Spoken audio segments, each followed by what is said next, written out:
Now, D-U-Z, does, brings you the Goldbergs.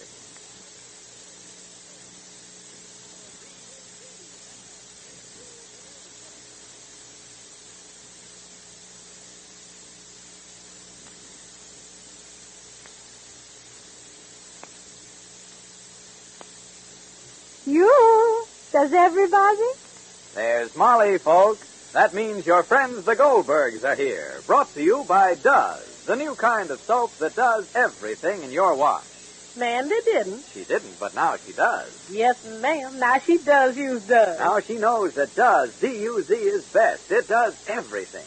You see, Mandy used to do a lot of washing for folks all over town. She'd have stacks of streaky towels. Lordy, how am I ever going to get these things white? She'd have greasy work pants to do. I'll be scrubbing hair all day. And some folks handed her pretty rayons to wash. I hate these fussy things. They look so peaked when I get through. One day, Mandy met a lady who used Does. And Mandy discovered Does best. This new kind of soap does everything.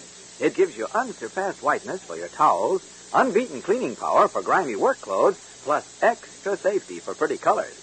Now, Mandy goes dozen around town. Now she does those towels. I declare there's the whitest white in all the world. No soap washes whiter than Does. Now, Mandy does the work pants. They's easy as pie. No more hard scrubbing for Mandy. No soap gets clothes clean easier than Does. And now Mandy does those rayons.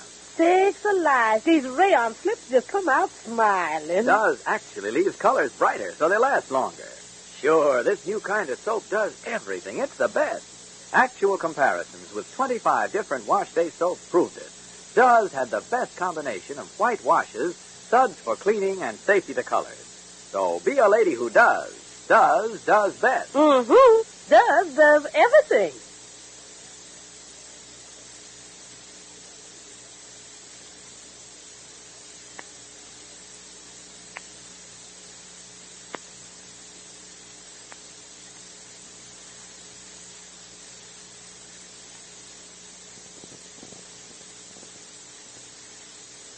Now Does invite you to visit the Goldbergs.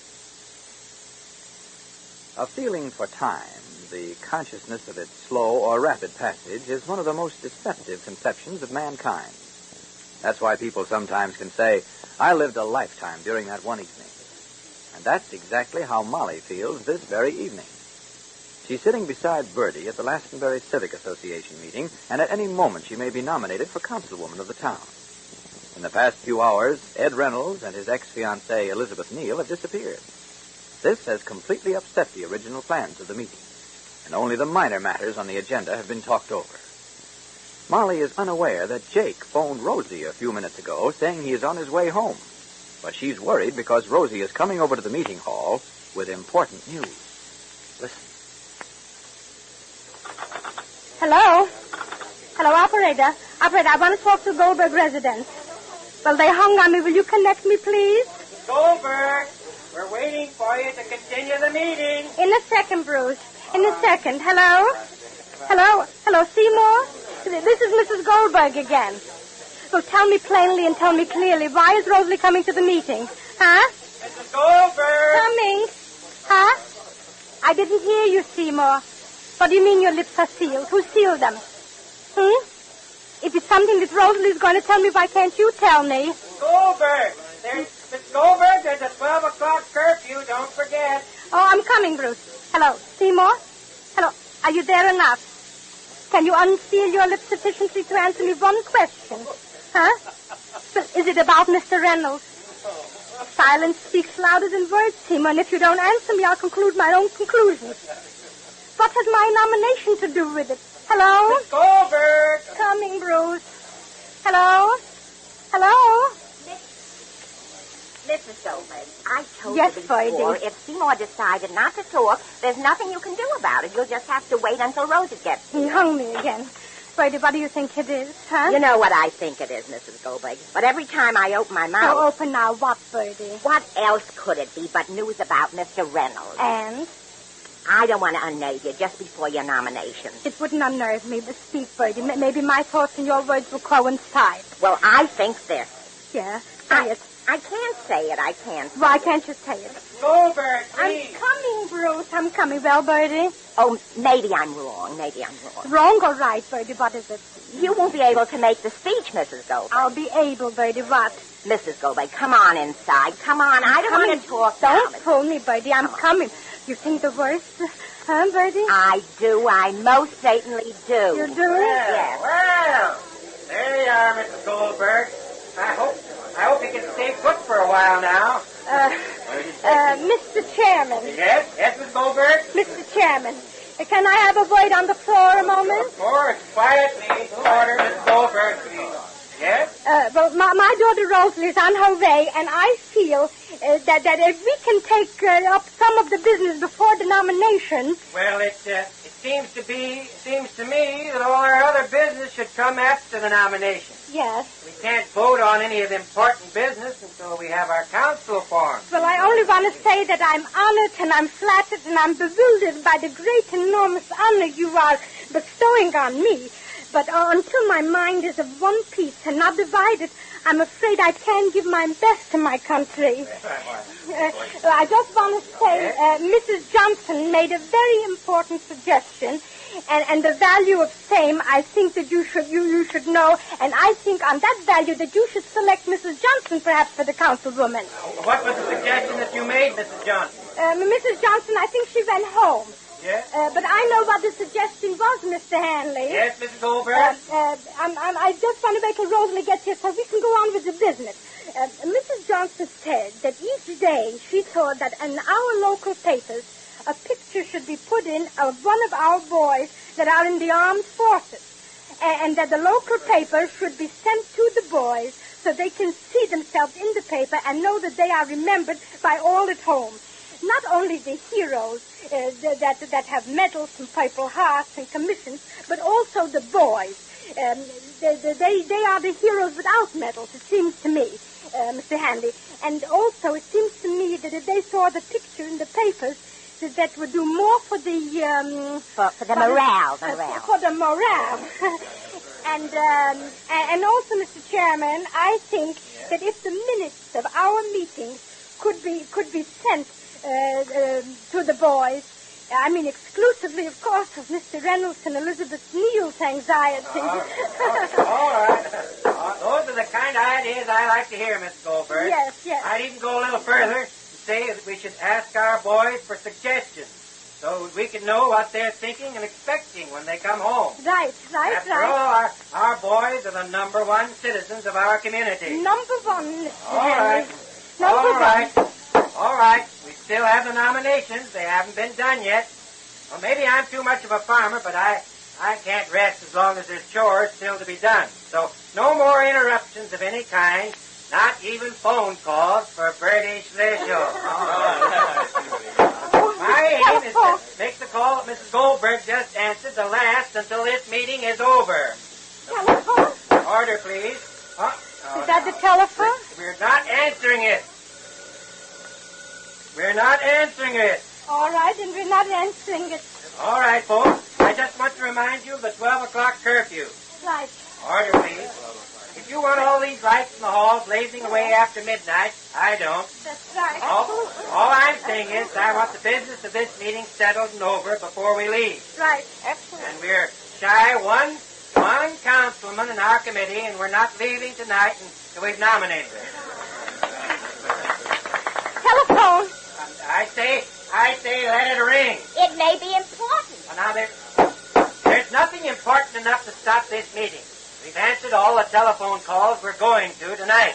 I don't know why Bruce is taking that All attitude, right, Mr. Goldberg. right. Mr. Hanley. Yes? It may be some enlightening news about Mr. Reynolds. Order, please. Listen, if you folks want to turn this meeting into a gossip session, it's all right with me.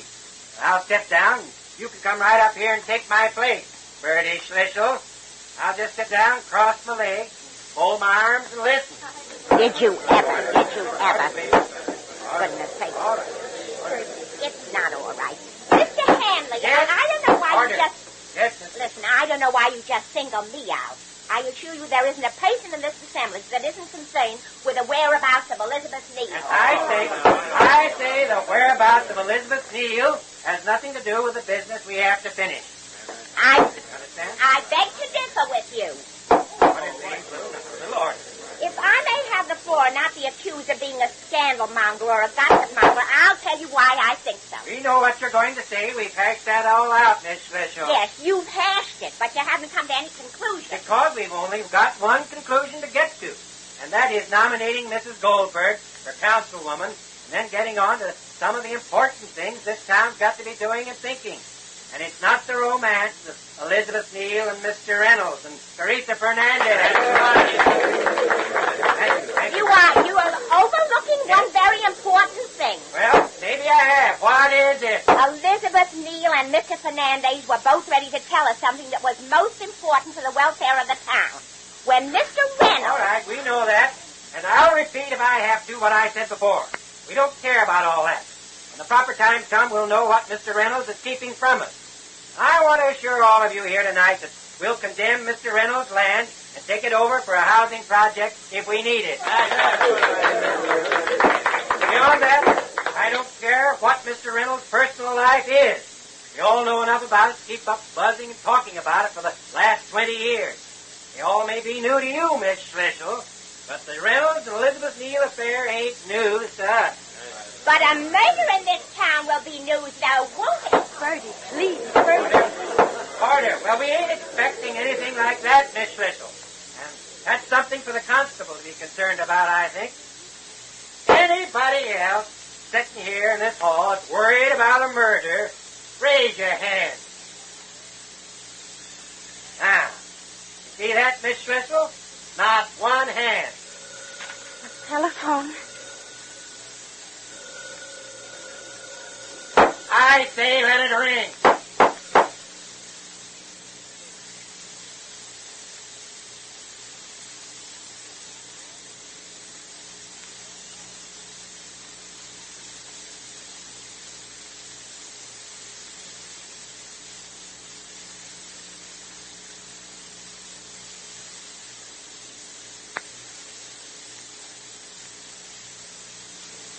Now, I'd be the last fella in the world to tell you how to run your house, but here's one tip I would like to give you. Let Does take over in your dishpan. Now, you've probably heard me saying Does is best. It does everything in your wash. Well, look, this new kind of wash day soap does everything for dishes, too. For example, if your main interest is suds, wait till you see the kind Does turns out. Suds that stand up till the last dish is done. Why, this new kind of soap bursts into suds the second you pour in the water. You're not always reaching for more soap either. Does suds keep standing up? Now, maybe you want a soap that gives fast action on tough grease. Well, it's spelled D-U-Z. There's no hard scouring. Even sticky frying pans come clean in jig time. And here's another thing I know you want in your dishpan. That's better care for your hands. Right? Well, Does is kinder to hands than any other leading wash day soap. It leaves them marvelously smooth. I tell you, 1 dozen will show you Does does best. In the dishpan, too. Does does everything.